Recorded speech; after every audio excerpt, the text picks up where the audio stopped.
한국 문명의 계보학, 우리는 어떻게 세계 문화 강국이 됐는가, 이런 제목으로 발표를 시작하겠습니다. 예, 인사드리겠습니다. 김준입니다.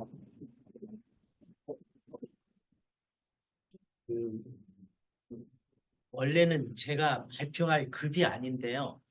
정수복 선생님까지는 급이 되고요. 저는 급이 안 되고 토론을 원래 하기로 돼 있었습니다. 근데 한 분이 발표를 안 하시는 김에 그냥 제가 발표를 하게 됐습니다. 이제 그거 감안하시고 들어주시면 고맙겠습니다. 그러니까 정말 제가 영광스러운 자리에 우연으로 서게 됐습니다. 제가 말씀드릴 거는 굉장히 큰 주제인데요.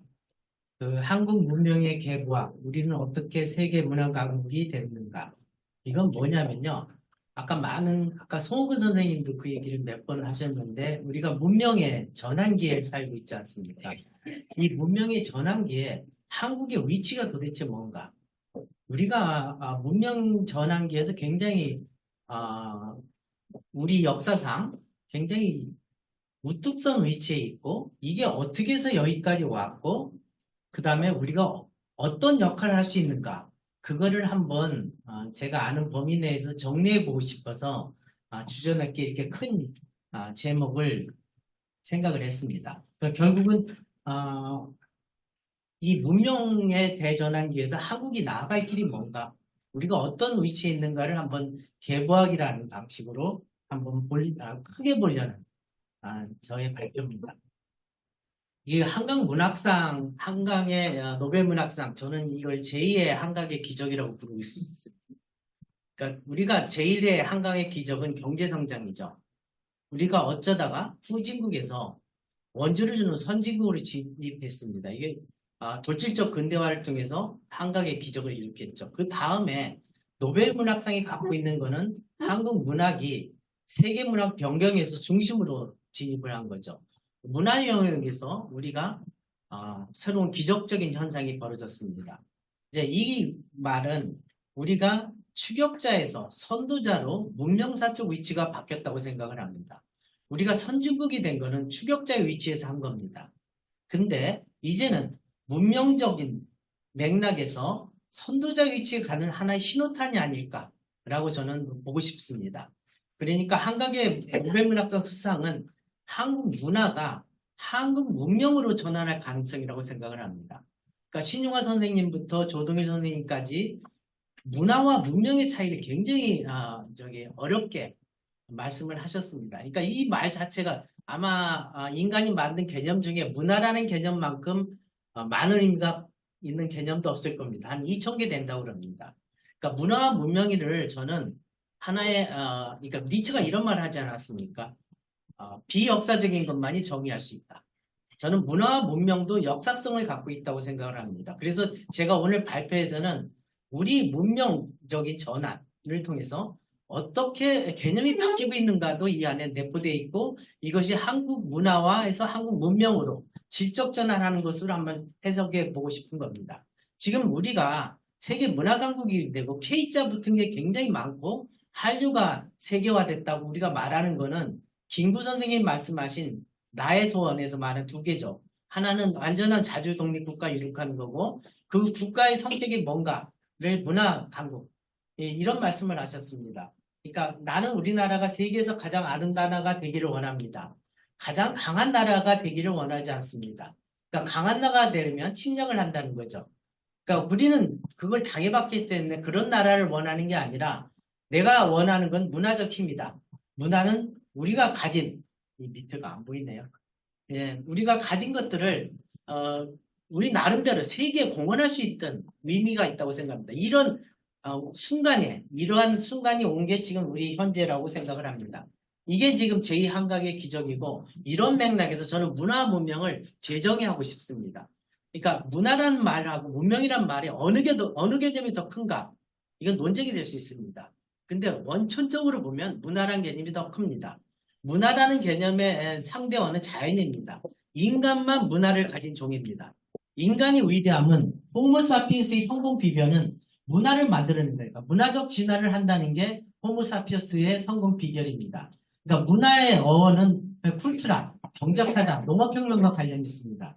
그러니까 동물은 자연에 적응하고 하면서 생존을 합니다. 인간은 허구적 의미 세계를 창조합니다. 이게 인간이 문명을 만들 수 있는 조건이라고 생각합니다. 가장 문화에 관한 유명한 정의 중에 하나가 클리퍼드 기어츠 정의입니다.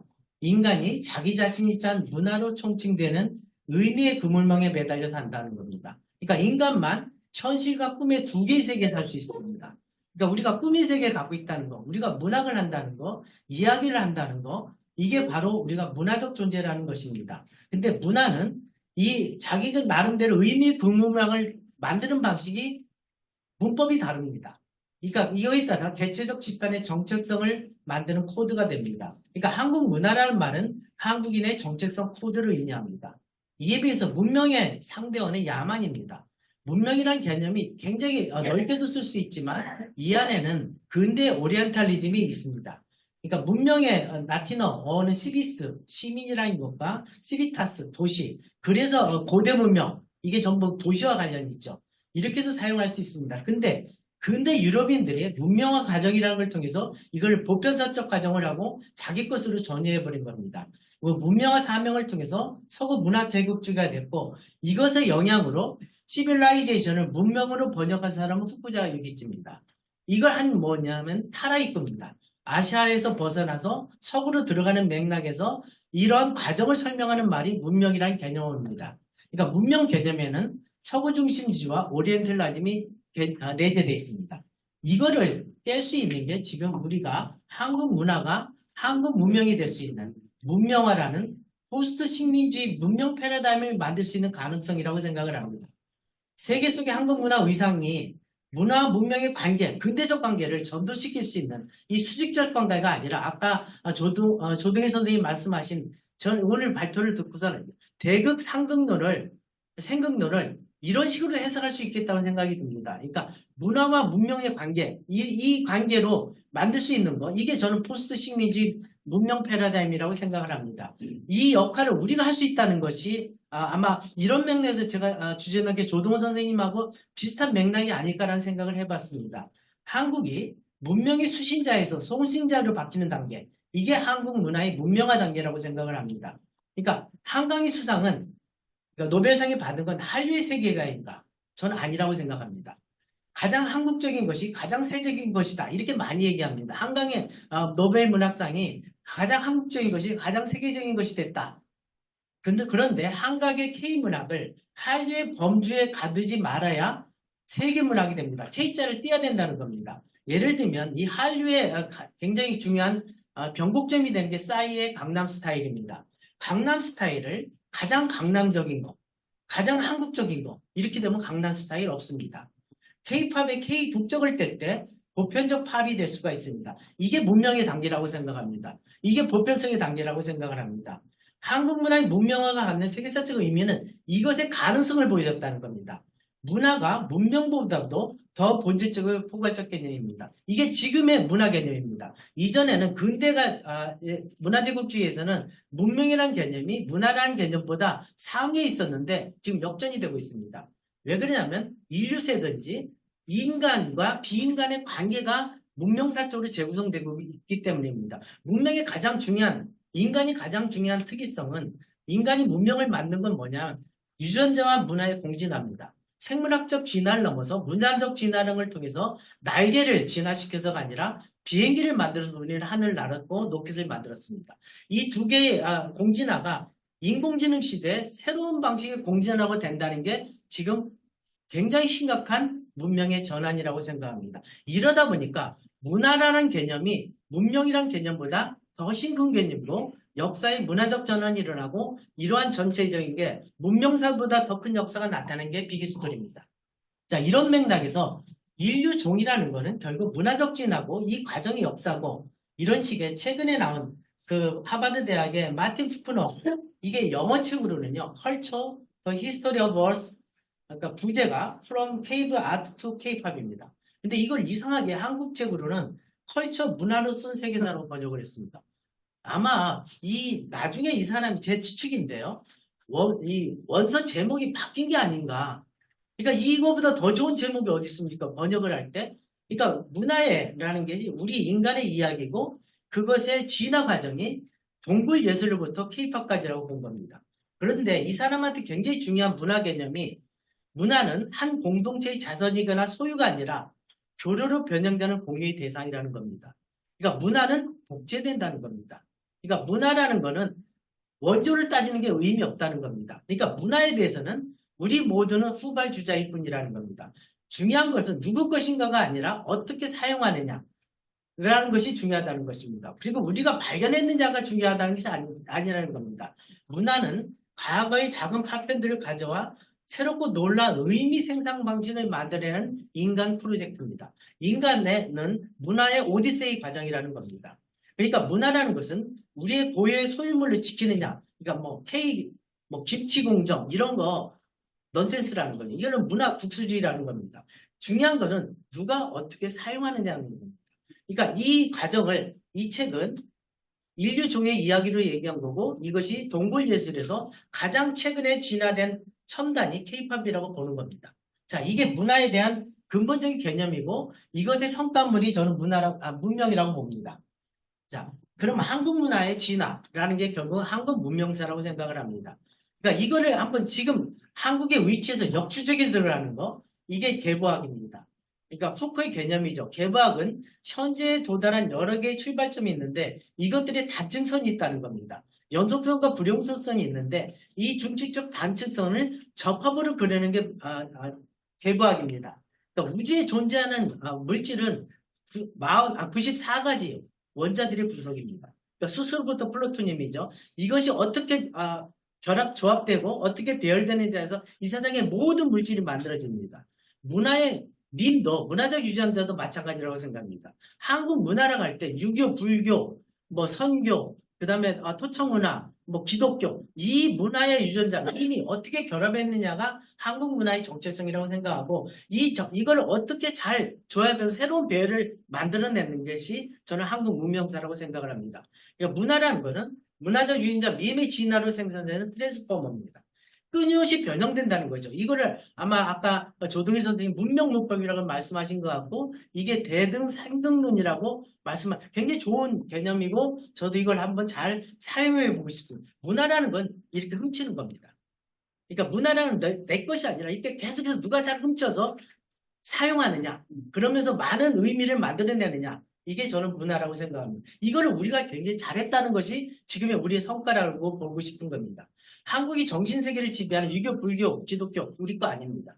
그러니까 우리 소유물 아닙니다. 전부 다 우리가 트랜스포머한 겁니다. 그러면 이 문법이 어떻게 형성됐는가를 저는 고주선부터 보고 싶습니다.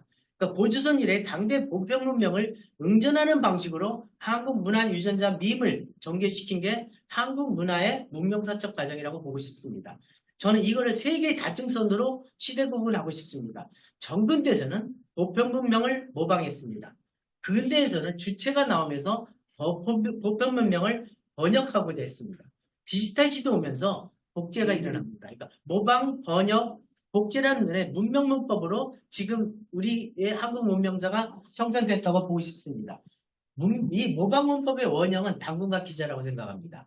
고주선은 한국인의 태반 문명입니다.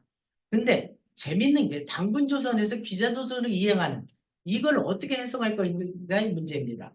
저는 이거를 하늘의 자손인 당군이 주나라 무왕이 보한 기자에게 순순히 권력 이양하고 산신이 되었다. 이게 삼국유사 기록인데요. 이건 하나의 상징이라고 생각합니다. 토착문화가 중화 보편 문명에 포섭되는 과정입니다. 그렇다면 우리는 당군이라는 것은 종족, 민족의 개체성의 코드고 기자는 보편 문명의 코드입니다. 우리의 문법은 이 두 개, 개체성의 코드와 보편성의 코드, 개체성은 우리 종족적 코드고 보편성은 문명적 코드입니다. 이 두 개의 결합을 우리는 끊임없이 지속했기 때문에 한국 문화가 있고 지금 한국 문명의 단계까지 이루어졌다고 보고 싶은 게 제가 생각하는 한국 문명의 개보학 이야기입니다. 자, 그 다음에 이것의 원형 서사가 저는 삼국사기와 삼국유사라고 생각합니다. 삼국사기는 역사사자고 삼국유사는 일사자입니다. 이게 역사의 두 가지 의미입니다. 역사라는 말은 과거의 사실과 그에 대한 기록입니다. 근데 삼국사기가 먼저 나오고 나중에 삼국유사가 나왔습니다. 그러니까 역사가 되지 못한 일을 쓴 게 유사입니다. 자, 이 두 개가 한국인의 문화적 기억의 원형이라고 을 만든 문법이라고 생각합니다. 나의 정체성은 결국 기억입니다. 그러니까 유명한 어저드의 말이 모든 사람은 자기 자신에 대한 기억이다. 우리 한국이라는 기억은 주입된 기억입니다. 내가 경험한 기억 아닙니다. 학습된 기억, 문화적 학습이라는 걸 통해서 주입된 겁니다. 이 주입되는 하나의 정전이 캐논이 문화적 기억입니다. 이거 장 아스만의 개념이죠. 한 공동체의 구성원들이 공통의 역사, 신화, 전통, 의식, 신념 등을 통해 과거를 기억하고 그 의미를 현재에 재해석하는 공동체적 삶의 정전입니다. 자, 그러면 한국인의 문화적 기억 원형은 삼국사기와 삼국유사의 문법이라고 생각합니다. 삼국사기는 역사입니다. 사실입니다. 삼국유사는 상상입니다. 설합니다. 인간은 두 개의 삶의 방식으로 삽니다. 현실과 꿈인데 이 두 개가 한국인은 삼국사기라는 방식과 삼국유사라는 방식으로 형성됐다고 봅니다. 자, 태양의 바람은 역사가 되고 월광에 물들면 신화가 된다. 이 두 개 인간 삶의 현실과 꿈의 문법이라고 생각합니다. 삼국사기는 기억의 서사고 삼국유사는 상상의 서사입니다. 근데 삼국사기는 역사를 통한 한국인의 문명 문법입니다. 이걸 어떻게 보면 기록으로 제일 처음에 한 사람이 김부식이라고 볼 수 있다는 겁니다. 한국의 보편 문법, 문명과의 관계적인 문법을 만든 하나의 원형이 삼국사기고 신화를 통한 한국인의 문화 문법을 형성한 게 삼국유사라고 합니다. 이 두 개의 관계 속에서 끊임없이 트랜스포머 된 게 한국 문명사라고 보고 싶은 겁니다. 자, 이 원형사자가 김부식이 하는데 이걸 쓰면서 올린 글이죠. 중국의 일에 대해서는 중국의 오경이나 제자백과에 대해서는 뻔히 알면서 고려의 정체성을 모른다는 겁니다. 이 고려의 정체성을 삼국사기로 쓴 겁니다. 그러니까 사마천의 사기에 대해서는 삼국의 사기, 그러니까 고려인이란 무엇인가에 대한 거죠. 그러니까 이제 이 맥적 자기의 고려인의 자의식 이게 가진 사대주의자라는 겁니다. 우리 용어로 보면 글로벌 한국인입니다. 김부식은 그 당시 보편명령을 자기 고려인으로서의 모방한 자기 것으로 만들고 싶었던 글로벌 한국인이라고 볼 수 있습니다. 이것이 우리 한국이 지금까지 저는 이어진다고 계보라고 생각을 합니다.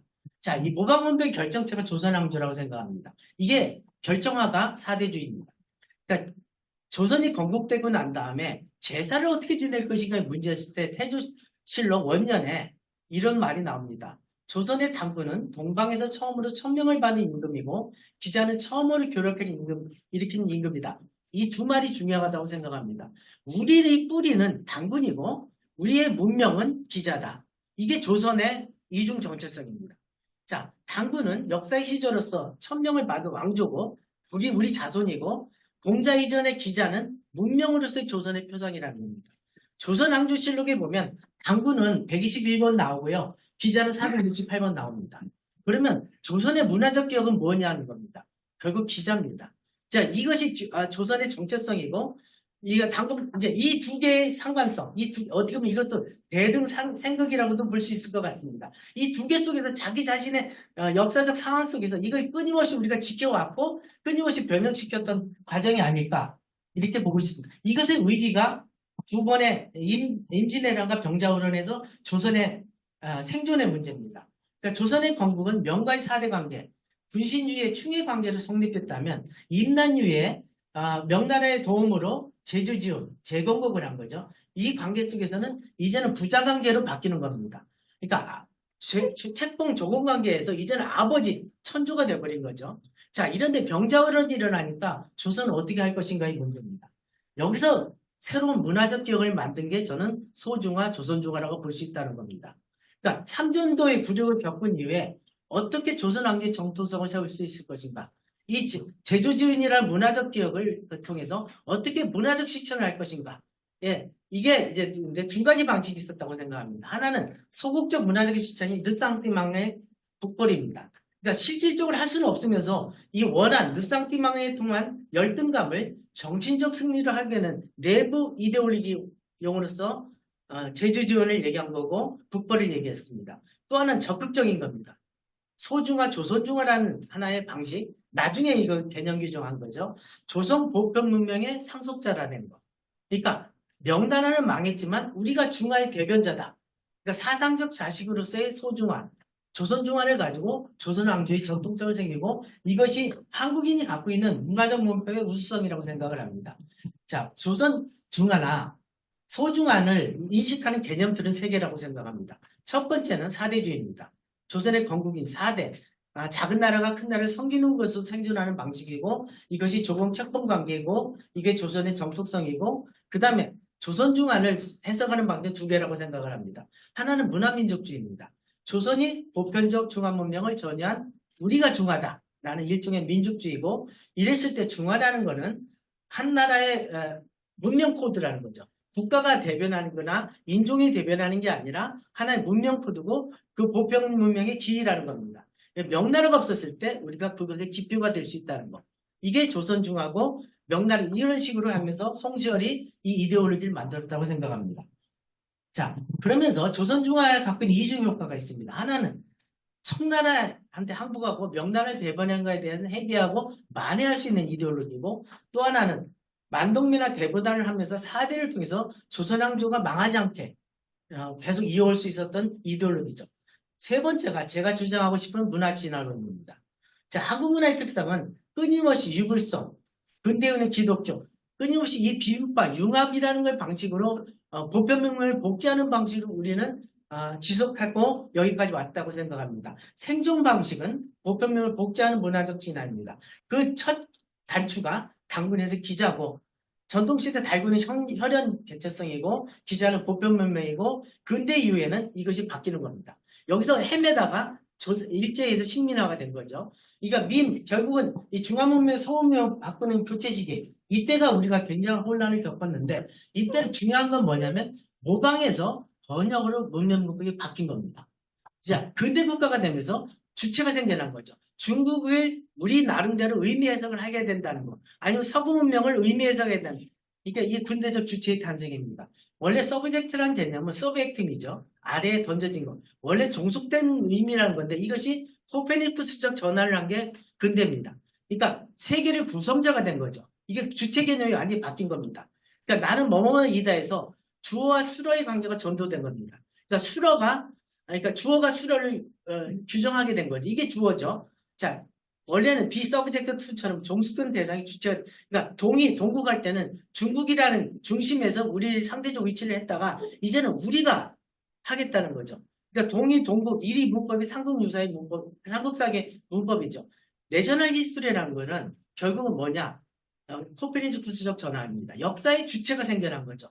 이게 신채호가 말하는 아와피의 투장입니다. 이게 근대적 문법으로 바뀐 거죠. 번역의 주체가 되는 거고 주체가 생겨난 거죠. 자, 여기서 우리가 지체됐기 때문에 일제 식민지가 된 거고 그런 식으로 문명의 문법이 모방에서 번역으로 된 거고 아까 신용화 선생님이 말씀하신 그 문제입니다. 북사, 동양사, 서양사라는 건 일본인들이 만든 겁니다. 그러니까 일본인들이 코페르니쿠스 전환을 통해서 자기의 역사의 주체를 일본사, 북사를 만들고 일본인들은 천황민족주의로 한 거죠. 그리고 중국을 진화로 하고 동양사라는 건 뭐냐면 자펜스 오리엔트입니다. 일본이 지배해야 될 대상입니다.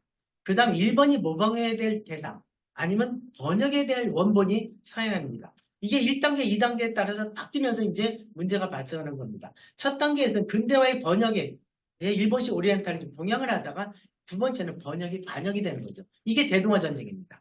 이제 일본이 서구 제국주의에 의해서 대항하면서 이제 일본이 나름대로의 새로운 문명이라는 동양주의가 나온 거죠. 자, 이렇게 하다가 일본이 패강하고 난 다음에 이제 우리가 어떻게 하느냐의 문제입니다. 자, 저는 문명사의 계보학은 결국 세 방식입니다. 모방의 왕조사에서 번역의 민족사 이게 근대죠. 그 다음에 지금 우리 디지털 문명의 복제의 문명사 저는 역사가 크게 보면 이 세 방식으로 바뀌었다고 생각합니다. 진화라는 건 뭐냐면 정보를 모방하건 정보를 그러니까 문화적 정보를 그러니까 결국 그러니까 모든 것은 진화도 결국은 유전자의 문제죠. 정보의 문제입니다. 그러니까 생물학적인 유전자를 통해서 진화를 할 것이냐 그것 다른 방식으로 문화적 진화를 할 것이냐 이건데 인간은 문화적 진화라는 방식으로 자연을 극복할 수 있는 방식을 만들어낸 거죠. 근데 복제라는 거는 모방과 다릅니다. 부모와 자식 관계와 같습니다. 같으면서도 다릅니다. 모방은 원본하고 똑같습니다. 그렇지만 복제는 같으면서 변화가 일어납니다. 이제 밈의 복제, 그러니까 복제를 하면서 뭐냐, 복잡성이 혼종성이 나타난 겁니다. 그러니까 우리는 끊임없이 이런 복제라는 걸 통해서 문화인재를 변형시켜 왔습니다. 자, 그러면 근대의 번역에서 디지털 시대에 복제하면서 한국과 일본의 문명사적 위치가 바뀌었다고 생각합니다. 근대 일본은 번역의 문명 문명이고 디지털 시대 한국에는 복제 문명 문명입니다. 그러다 보니까 일본의 장인정신 이거는 모방입니다. 그리고 4차 산업 시대에는 이게 과거의 분류가 됩니다. 그러니까 일본은 아직도 도장문하고 팩스문하고 이걸 못 버리는 거죠. 그런데 한국은 빨리빨리 냄비 근성하고 회복 탄력성이 높습니다. 그러니까 그러니까 우리가 근대에서 문명 문법을 뒤졌기 때문에 우리가 식민화가 됐지만 디지털 문명 전에 우리가 빨랐기 때문에 지금 일본과 한국과의 관계가 역전될 수 있는 가능성이 생겨났다고 보는 겁니다. 자, 여기서 이제 한국의 세계에서 한국의 문명사적 위치입니다. 개체적 보편성, 이건 한국 문화입니다.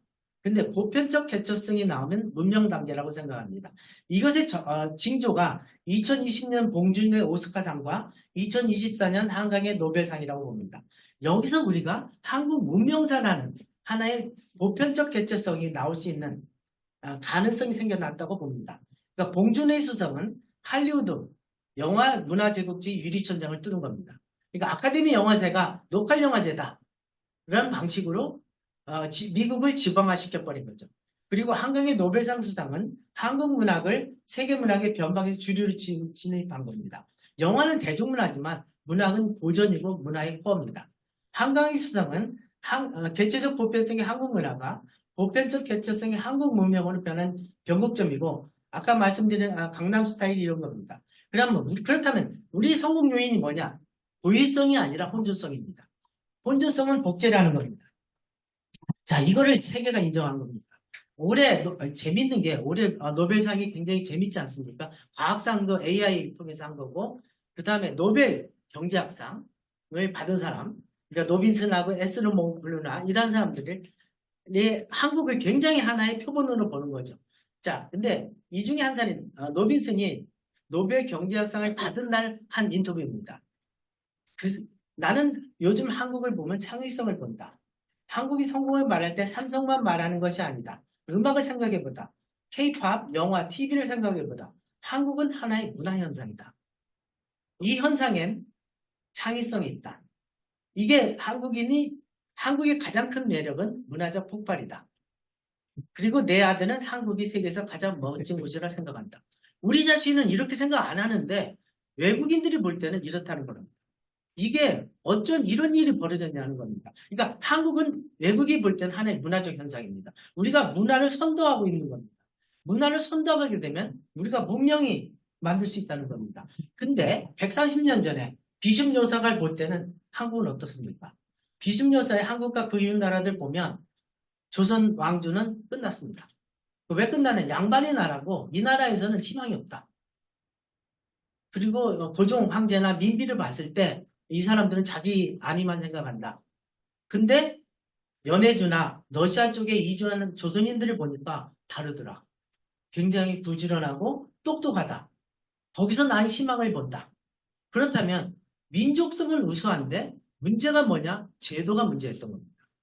국가 제도가 문제였던 겁니다. 이 문제 해결한 게 지금의 우리라고 생각합니다. 이 아까 말한 노벨 경제학상 받은 다룬 아제모글루 국가는 왜 실패했는가? 여기서 하는 게 이거죠. 한반도에서 발생한 어마어마한 제도적 차이에 전 세계 모든 나라가 부국과 빈국으로 나뉜 이유를 설명할 수 있는 일반 이론이 있다는 거죠. 국가의 성패 결정 요인은 지리적, 역사적, 인종적 요소가 아니라 제도다. 포용적 제도를 가진 남한은 한강의 기적을 일낳고 착취적 제도를 가진 국가는 실패한 국가다. 자, 이게 이제 차이가 나왔다는 거예요. 그러니까 우리가 갖고 있는 문화라는 토대 위에서 제도라는 걸 가지고 건물을 세웠다는 겁니다. 자, 그 다음 문제가 이 다음 책이 좁은 해랑이죠. 자, 이 그러니까 국가, 아까 이제 송호구 선생님 그 표가 그거죠. 국가인과 사회인 충돌. 이 두 개의 좁은 해랑 속에서 저도 이것도 아마 생극력도 똑같은 거라고 생각을 합니다. 그러니까 저는 대극적인 것이 생극을 하면서 좁은 해랑 속에서 치고 올라가는 거죠. 이게 한국이 계속 이것의 장점입니다. 한국은 산업화와 민주화. 저는 이거 대극 생극 아닌가 생각합니다. 산업화하는 국가 권력과 사회 민주화한다는 것까지 이 뒤에 좁은 해랑을 우리는 통과해서 여기까지 온 겁니다. 이 다음이 문제입니다. 이 다음이 저는 문화적 진화의 문제인데 우리가 지금 굉장히 위기에 있는 게 생물학적 유전자. 한국인은 생물학적 유전자가 사라질 위기라는 겁니다. 한국인은 국가의 멸망이 아니라 한국인이 멸종해서 한국 문화의 진화가 끝나는 게 아닌가. 여기서 우리가 어떻게 할 것인가의 문제입니다. 자, 초저출산 고령사회에서 한국 문화의 지속 가능성과 한국 문명을 위한 문화적 진화를 어떻게 할 것인가. 여기서 한게 저는 폭탄의 문화 개념입니다. 문화라는 것은 우리 안에 굉장히 모순적인 게 있습니다. 우리는 굉장히 문화적으로 기술주의입니다. 그러면서도 자기 자신은 굉장히 혼종성입니다. 이게 우리 안에 굉장히 복잡한 게 있습니다. 이거에 대해서 우리 나름대로 뭔가 계몽을 해야 된다고 생각합니다. 문화는 한 공동체의 자산으로 보존되는 것이 아니라 다른 문화의 만남을 위해서 만들어지는 것입니다.